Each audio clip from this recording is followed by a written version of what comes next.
আসসালামু আলাইকুম।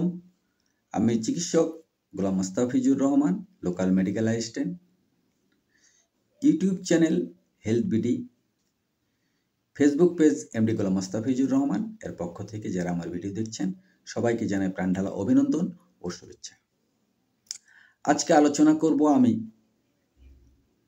পানক্রিয়াস বা ক্লম গ্রন্থি এটা নিয়ে।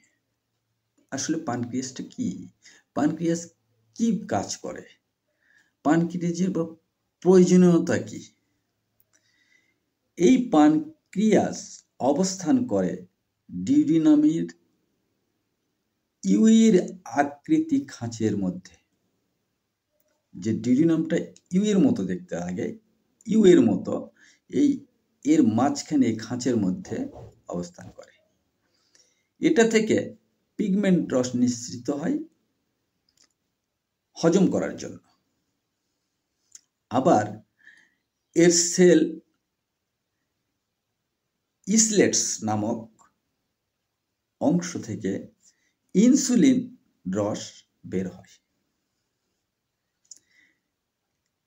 এবং প্রত্যক্ষভাবে রক্তের সঙ্গে মিশে যায় ও শরীরের শর্করা জাতীয় দ্রব্য হজমের শেষ পদার্থ গ্লুকোজকে কাজে লাগায়।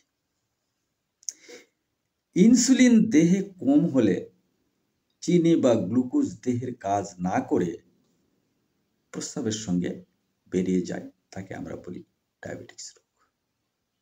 আসলে খুব গুরুত্বপূর্ণ এর কাজ। এর কাজটা হলো যে এই গ্লুকোজটাকে সম্পূর্ণরূপে শরীরে কাজে লাগানো। যখনই সেই গ্লুকোজটাকে কাজে লাগাতে না পারে তখনই একটা মানুষের ডায়াবেটিস দেখা যায়।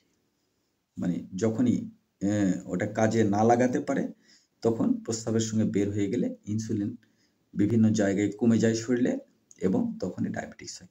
ডায়াবেটিস স্তর বা ডায়াবেটিস বিভিন্ন প্রকারের, সেগুলো যখন আলাপ করব রোগ সম্পর্কে অবশ্যই আপনাদেরকে বিস্তারিত জানিয়ে দেব। আজকে আমি পানক্রিয়াটিসের বা পানক্রিয়াটিস মানে যাকে বলা হয় পানক্রিয়াস বা ক্লম গ্রন্থি, যেটা এই গ্রন্থি সম্পর্কে বিশ্লেষণ করলাম।